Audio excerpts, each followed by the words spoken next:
आहे, तरी मी आज तुमच्या संगत बोलण्यासाठी आलेली आहे, तुम्हाला भेटण्यासाठी आलेली आहे. मी सावित्री ज्योतिराव फुले, नायगाव माझं माहेर, खंडोजी नेवासे पाटलाची मी लेख. अहो पाटलाची लेख होते मी. समजा गोड कौतिक माझं केलं जायचंय. मा बाप पाटील, समजा पंचक्रोशीत माझ्या बापाच्या नावाचा दबदबा होता.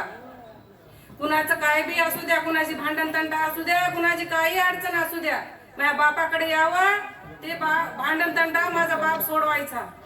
हे समजा मी लहानपणी पाहायचे.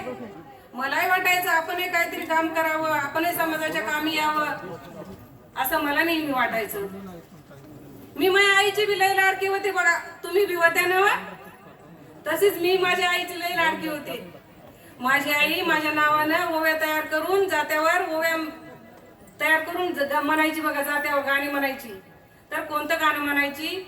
नाय गावाच्या चावडीला सोनियाचा दरवाजा, सोनियाचा दरवाजा, जुन्या गादी वनवराजा, सावित्री लाडाईची लेक, धरी आईच्या पदराला, धरी आईच्या पदराला, लेक शोभावी सासुराला.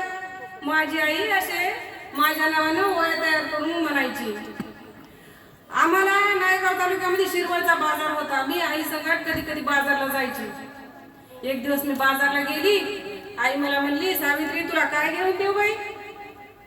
तेव्हा मला जिलेबी लय आवडायची. आईला म्हणलं, आई मला जिलेबी दे. हे आईने माझ्या असा जिलेबीचा पुडा हातात दिला.